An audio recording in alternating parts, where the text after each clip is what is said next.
ഇസ്ലാമിലായിട്ട് തന്നെയാണ് ജീവിക്കുന്നത്. പക്ഷേ താല്പര്യങ്ങൾക്ക് പിന്നാലെയാണ് പോകുന്നവര്.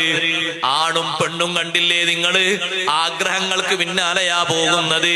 നിയമത്തിന്റെ ലെവലിലല്ല ജീവിക്കുന്നത്. നിയമം വെച്ച് നോക്കുമ്പോൾ അത് ഹറാമാണ്, പക്ഷേ അവന്റെ താല്പര്യം അതിന് സമ്മതിക്കുന്നില്ല. ഹറാമായി മനസ്സിലാക്കാൻ ആണിന്റെയും പെണ്ണിന്റെയും താല്പര്യം അനുവദിക്കുന്നില്ല. അങ്ങനെ ഒരു ഹറാമാണ് എന്ന് പറയുമ്പോൾ അവന് ഉൾക്കൊള്ളാനും കഴിയുന്നില്ല. മുസ്ലിമാണോ മുസ്ലിമാണ്, അള്ളാഹുവിൽ വിശ്വാസമുണ്ടോ വിശ്വാസമുണ്ട്, നിസ്കാരമുണ്ടോ നിസ്കാരമുണ്ട്, നോമ്പുണ്ടോ നോമ്പുണ്ട്. ചില താല്പര്യങ്ങൾ ഒഴിവാക്കാൻ കഴിയുന്നില്ല. അങ്ങനല്ലേ ആളുകൾ.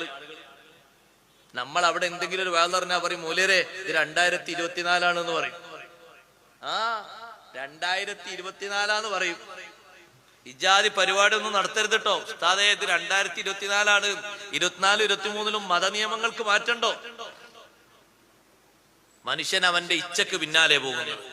അവിടെ വാപ്പയും സമ്മതിക്കും, പുതിയാപ്പിളയും സമ്മതിക്കും, പുതിയണ്ണും സമ്മതിക്കും, കുടുംബക്കാരും സമ്മതിക്കും, മൂല്യരും തങ്ങളും ഒറ്റപ്പെടും. ഇഖ്ലാസുള്ള കുറച്ച് ആൾക്കാരും ഒറ്റപ്പെടും. അല്ലേ?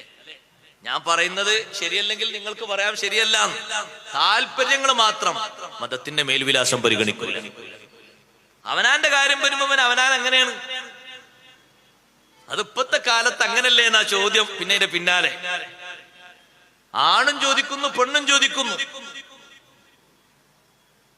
താല്പര്യങ്ങൾ നടക്കണം.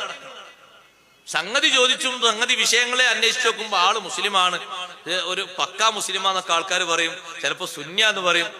എന്ത് സുന്യാന്ന് പറയണ്ടേ? 100% സുന്യാന്ന് അതൊക്കെ പറയും. പക്ഷേ താല്പര്യങ്ങൾ വരുമ്പോ അതിന്റെ പിന്നാലെ പോകും. അവിടെ മാറ്റങ്ങളൊന്നുമില്ല. അവന്റെ വീട്ടിലാണ് ഒരു ഫംഗ്ഷനാ വരുന്നത്, മുന്നിലിരിക്കുന്ന അപ്പുറത്തും ഇപ്പുറത്തും ബെഞ്ച് വെച്ചിരിക്കുന്നു, കസേര വെച്ചിരിക്കുന്നു, ഭക്ഷണത്തിന് നേരെ വന്നിരിക്കുന്നു ഹയാ ഇല്ലാത്ത പെണ്ണ്, അന്യപുരുഷന്റെ ഇപ്പുറത്ത് വന്നിരിക്കുന്നു.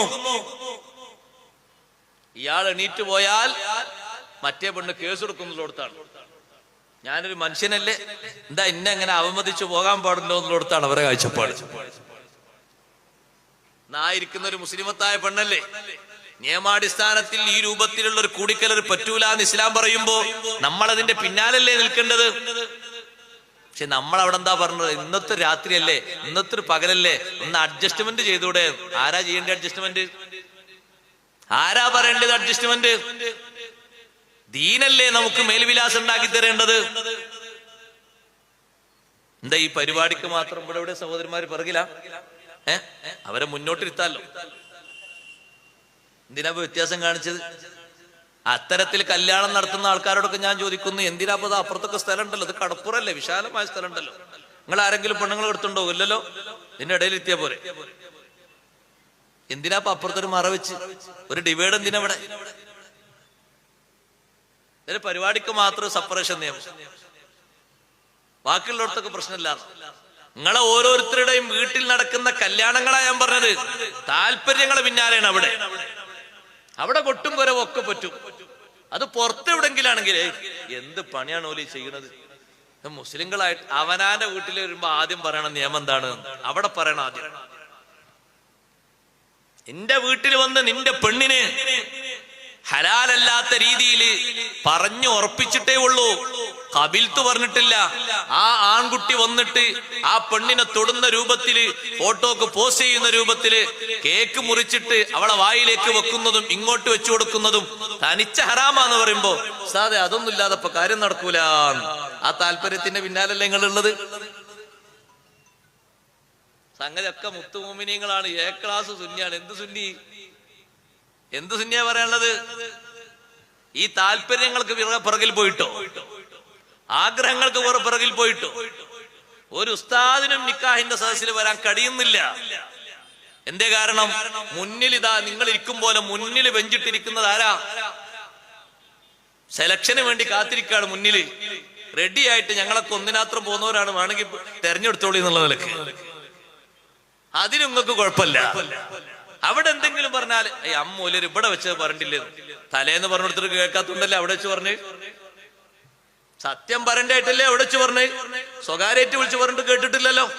അപ്പോഴൊക്കെ നീന്റെ ഒരു നിസ്കാരവും ഒരു ഈമാനും മാത്രം ലെവലാക്കി താല്പര്യങ്ങൾ നിനക്ക് ഒഴിവാക്കാൻ പറ്റൂല. എന്നിട്ട് അത് മാമൂലായിട്ട് കെട്ടിവെച്ചിരിക്കുകയാണ് പലരുടെയും പിന്നിൽ. ആരാ അത് മാമൂലാക്കി തന്നത്?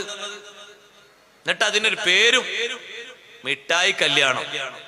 നഊദു ബില്ലാഹി മിൻ ദാലിക്.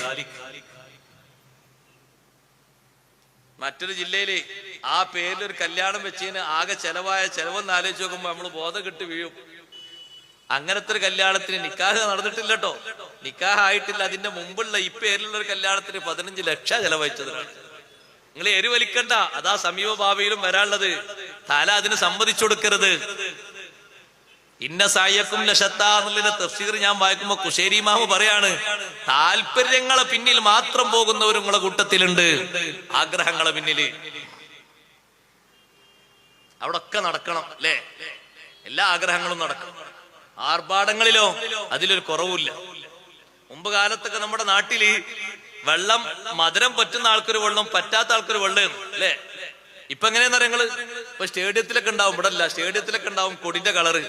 അതിലപ്പുറം കളർ കാണണമെങ്കിൽ കല്യാണത്തിന്റെ അവിടെ വന്നാൽ മതി. അതും മുസ്ലിം കല്യാണത്തിന് വന്നാൽ മതി. എത്ര കളറിലാ വെള്ളം ഉള്ളത്?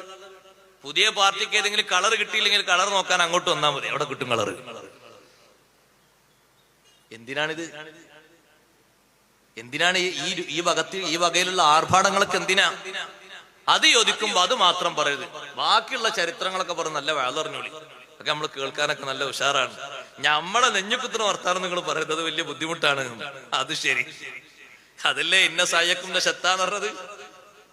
നിങ്ങളെ നാട്ടിൽ നിങ്ങളൊക്കെ നടത്തുന്ന കല്യാണങ്ങൾ അള്ളാഹു സ്വീകരിക്കുന്നത് പക്ഷെ ഒന്നേ ഉണ്ടാകുള്ളൂ.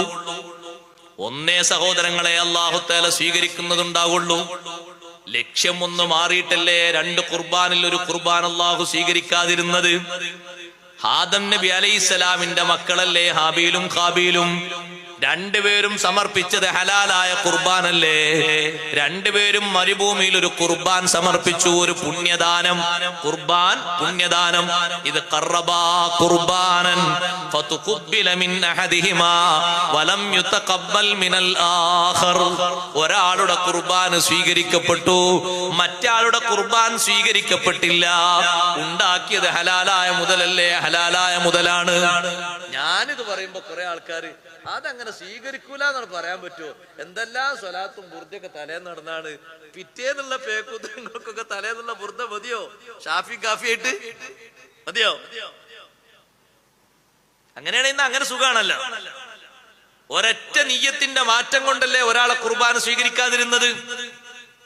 എന്തേ നിന്റെ ഖുർബാൻ മാത്രം അല്ലാഹു സ്വീകരിച്ചത്? പുണ്യദാനം വെച്ചു, മുകൾ ഭാഗത്തിൽ നിന്നൊരു തീ ഇങ്ങനെ ഇറങ്ങി വന്നു, തീക്കാറ്റ്.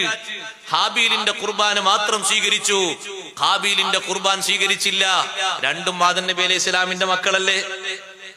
അല്ലേ സഹോദരങ്ങളെ? രണ്ടും ആദം നബിന്റെ മക്കളല്ലേ? രണ്ടുപേരും കൊണ്ടേ വെച്ചത് ഖുർബാനല്ലേ? എന്നിട്ട് എന്തേ ഒരാളുടേത് സ്വീകരിക്കാതിരുന്നത്? ഖാല ഇന്നമാ യതഖബ്ബലുല്ലാഹു മിനൽ മുത്തഖീൻ. അള്ളാഹു സ്വീകരിക്കുന്നത് മുത്തഖീങ്ങളിൽ നിന്ന് മാത്രമാണ്, വേറെ ആരിൽ നിന്നും അള്ളാഹു സ്വീകരിക്കൂല. നിന്റെ നീയത്തിന് ചെറിയൊരു മാറ്റം വന്നു, അതുകൊണ്ട് നീ മുത്തഖിയായില്ല. ഒരു നീയത്തിൽ വന്നൊരു മാറ്റാണ് അവിടെ ഒരു വിഷയം ഉണ്ടായത്. സദുദ്ദേശം എന്നുള്ളത് പോയി. അങ്ങനെയല്ല.